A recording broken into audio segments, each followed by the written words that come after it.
Greetings, ladies and gentlemen. Welcome. I am the Crypto Crow. Today's going to shock you. I'm just going to tell you that straight up. I'm going to be working on a Cardano price prediction video.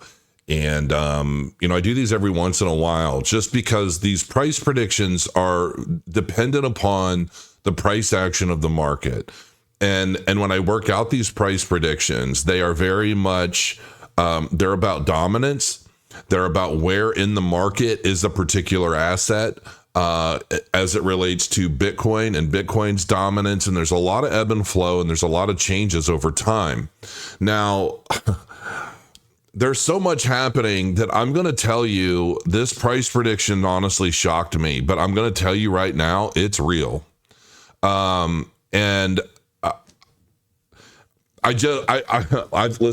got these notes of all this stuff. I'm working this stuff out on paper. I'm working it out on charts. I'm calculating a lot of different things, and I'm going to show you exactly what I'm talking about. Check out vibrantism.com. If you don't know what Vibranism is, you can listen to this audio. You can even chat with this little bot. You can't see it down here in the corner, but it says, what can I help you with? It's an AI chat bot. You can ask it questions about Vibranism and what it is.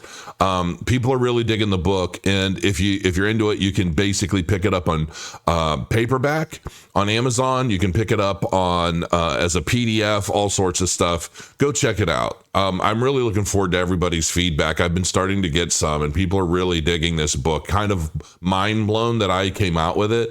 But you'll be surprised, and it should definitely help you in your life. I'll leave that at that. Now, first thing I want to touch on, BlackRock's call for a reasonable allocation between 1% and 2%.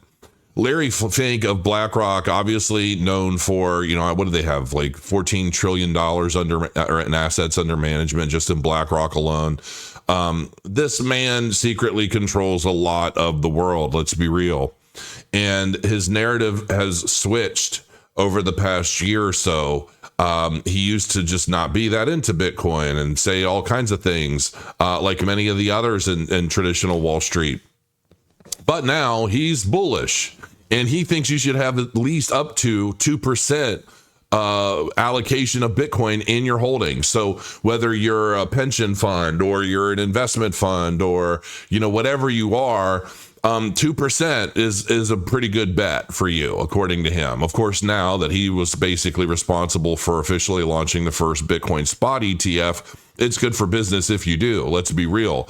Now, I did a calculation video years ago where I basically said, what would happen to Bitcoin's price if 5% of just the global pension funds in the world were to invest in Bitcoin? What would that do to Bitcoin's price?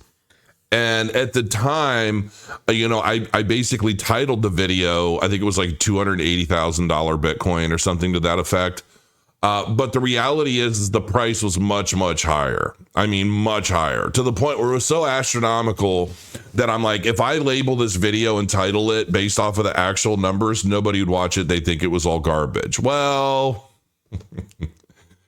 I think now we're seeing those numbers weren't that far-fetched after all, because if this were to happen, if just 2% were to go into this asset, you're effectively looking at about $1 million Bitcoin. It comes out to around like $930,000 a piece. That's just the tip of the iceberg.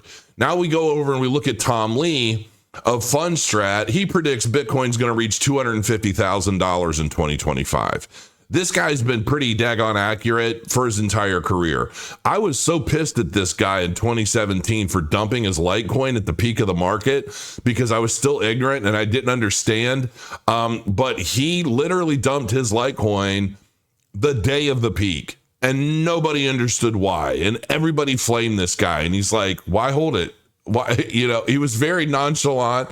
The more I watch this guy talk, the more I really like him.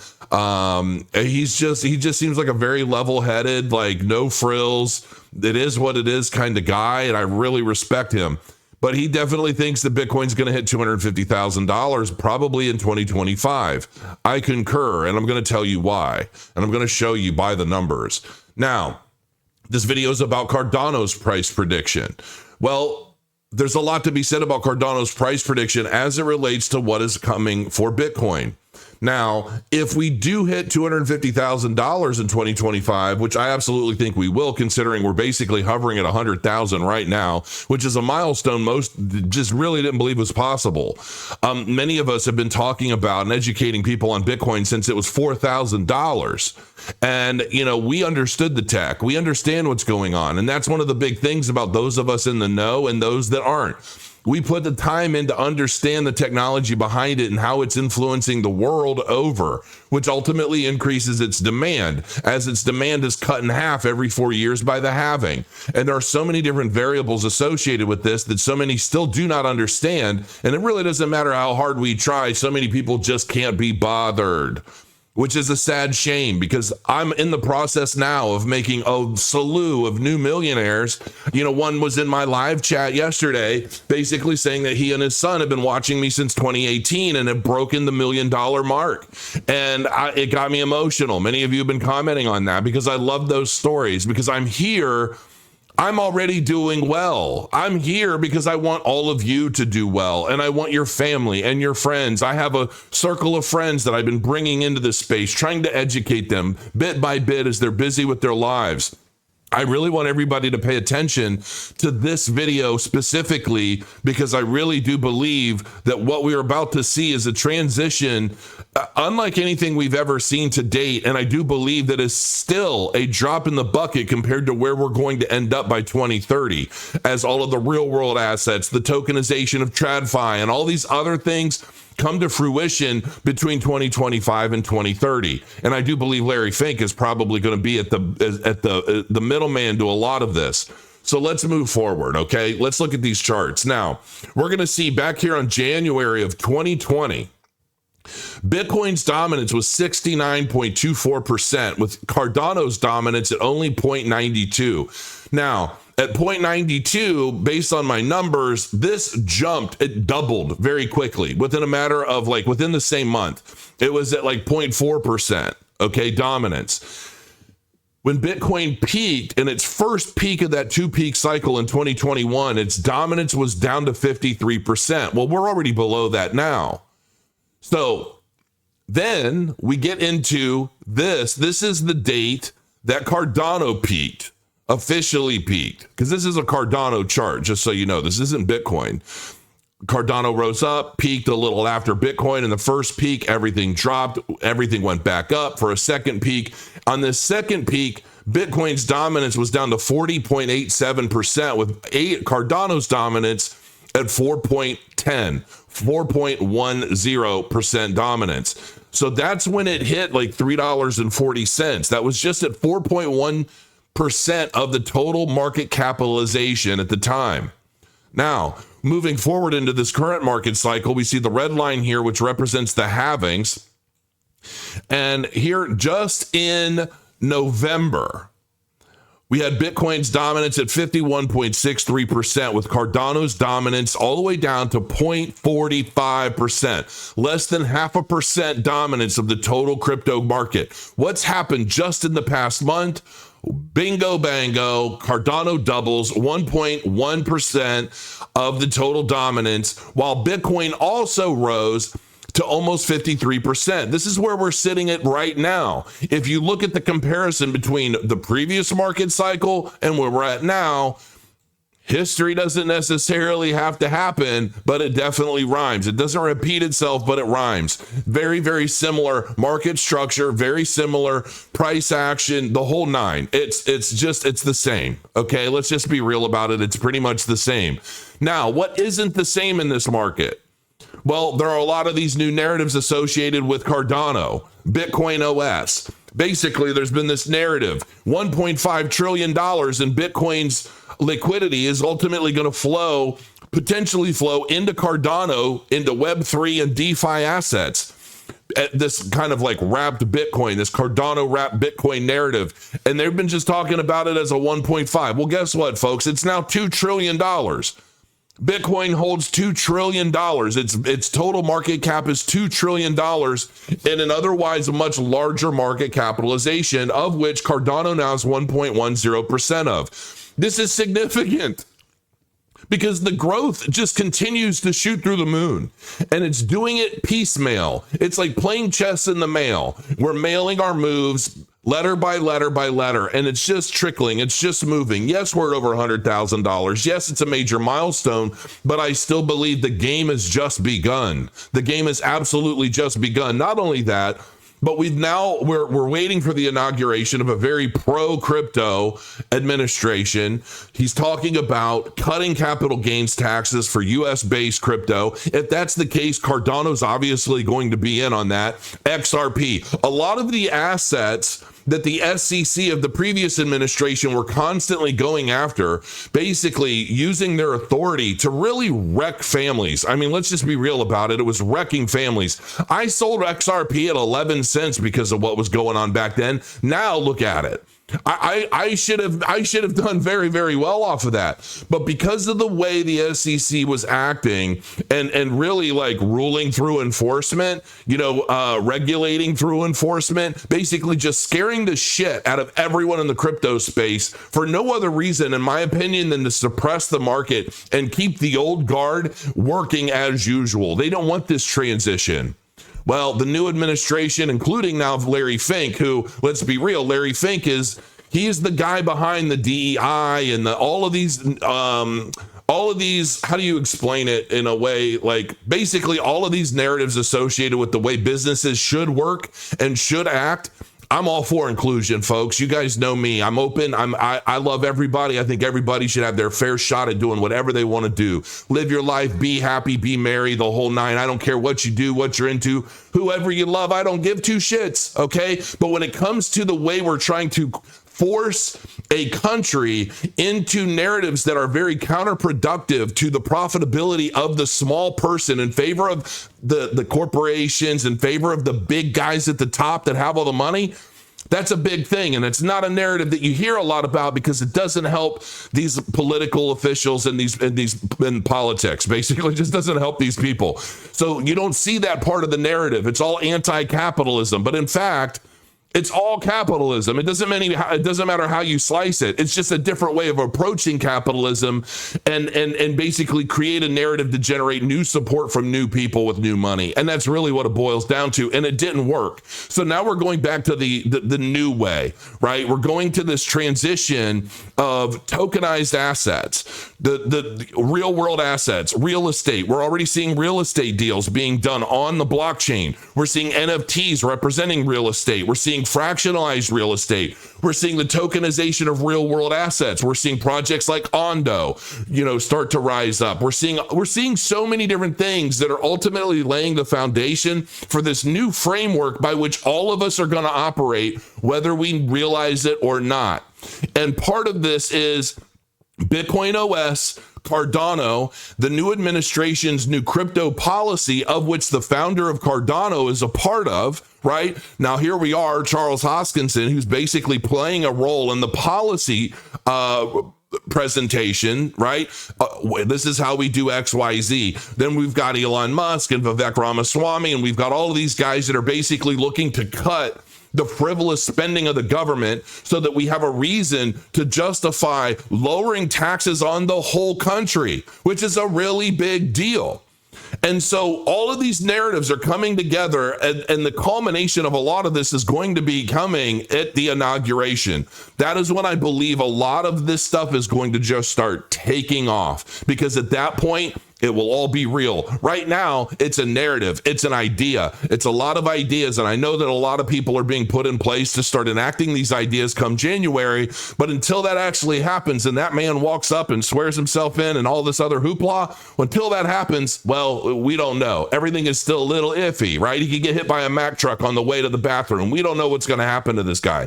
So depending on what happens, this is going to play a big role. So when we look at the numbers, if Mr. Lee himself is accurate with a $250,000 Bitcoin, that would basically take this. Let's just say that happens with Bitcoin at a 53% total market capitalization dominance. If that happens, that will equal $4.95 trillion in just Bitcoin, folks. Just Bitcoin. So when we look at that, that means that the total market capitalization of the crypto space will be around $10 trillion. A $10 trillion total market capitalization means that if just 4.2% of that total market capitalization were to spill into Cardano, given all of these narratives, the Bitcoin OS, of which there are now basically two, because Charles has already announced that he's got IOHK building something similar just to make sure it goes off without a hitch.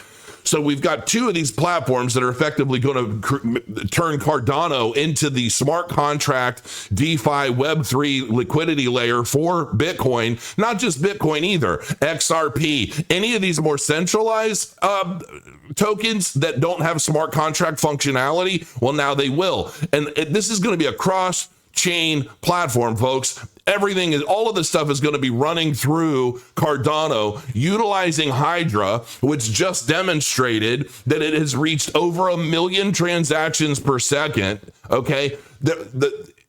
It's just, I'm telling you, this is going to be astronomical. So when we just look at 4.2% of the total $10 trillion proposed market capitalization in 2025, we're looking at $420 billion market capitalization for Cardano, and I believe that is conservative. What does that equate to? Folks, that equates to a $12 Cardano. $11.92 to be exact. And I still think that's just a drop in the bucket. Now, here's the thing. I have been predicting an $8 Cardano for several years now. And I know I was the first. And I know everybody's saying it now on YouTube. You're welcome, folks. But the fact is that even though I'm looking at basically a $12 Cardano price prediction in 2025, here's the reality.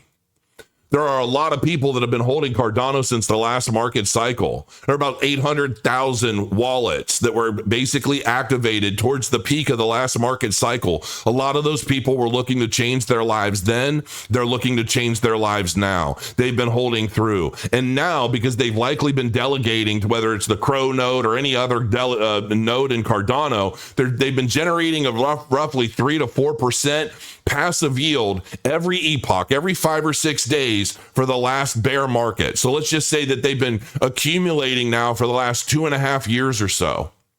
What does that mean? That means they've been building their coffers. They're accumulating more. And if they were smart, they would have continued averaging down, or at the very least waiting for the bottom to start averaging back in further, multiplying their holdings from where they were and originally got in at 2021. Because the fact is that so much has happened. And, this is what I always tell people. The lemmings are the ones that believe everything they're told. The lemmings are the ones that watch the news and they buy into everything, hook, line, and sinker. Most of them don't have a brain cell to put together. They just consume. That's it. They consume. They consume narratives. They consume what they think is real, and they act on it. And they get real passionate about it. And everybody's pissed, and everybody's scared, and everybody's angry. The problem is that so few people actually put the time in to understand what it is they are told to think, that they just go nowhere. And that builds anxiety and frustration. And we see it in the crypto space. There are people who put the time in to really understand what's going on. And there are people who just skip through headlines and they establish their own personal narrative based on those headlines. And they, for whatever reason, never seem to get anywhere, because they're basically being sold. And that's what's happening. We're seeing it across the media in all verticals and all industries. There's a difference between somebody who's being sold and somebody who is becoming educated.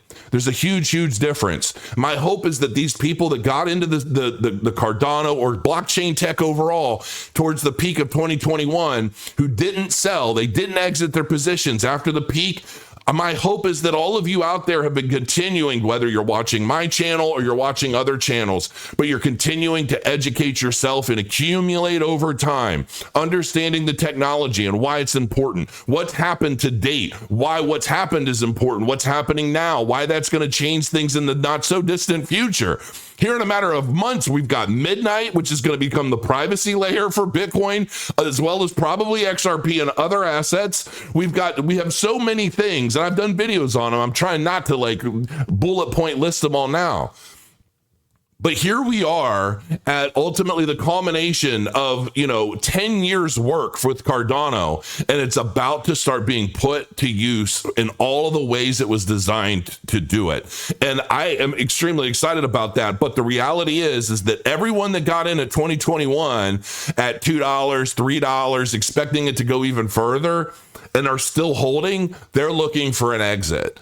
Because they're hoping to, because here's what happens, man. People buy in at the peak of a market because they read an article. They don't understand anything that they're doing, or their neighbor said, hey, I just bought this pet rock meme coin and I just made $4,000. Used to buy some too. And then they don't have a fucking clue. And then they go out and they buy it and the market peaks. It dumps on them overnight, 80%. And like, crypto's a scam. It's like, no, it's not a scam. You just don't know what the fuck you're doing because you don't put the time in to really understand anything going on. Wait until next cycle. Sorry, it's just how it is. You have to educate yourself. So as we are starting to rise, we're going to start getting sell pressure around the $3, $4 mark. At $4, there's going to be so much sell pressure, I believe, depending on where we're at in the market cycle and what the narrative is. That is what's going to challenge everybody. Who is going to sell at $4 expecting 5? Right? Or not expecting 5, rather. Who's going to sell at 5 thinking 6 is out of reach? A lot of that is going to play into the people that don't understand any of this stuff, basically, taking their profit, patting themselves on the back, basically waiting, 2.5, 3 years to exit their position, and who's just going to let it ride? Who's going to let it ride to the next peak of the market? So, I called the peak of the market to the day as I was getting on a jet to Puerto Rico. And, it's like I couldn't sell at the time. Everything I had was in boxes. I'm not doing that this time.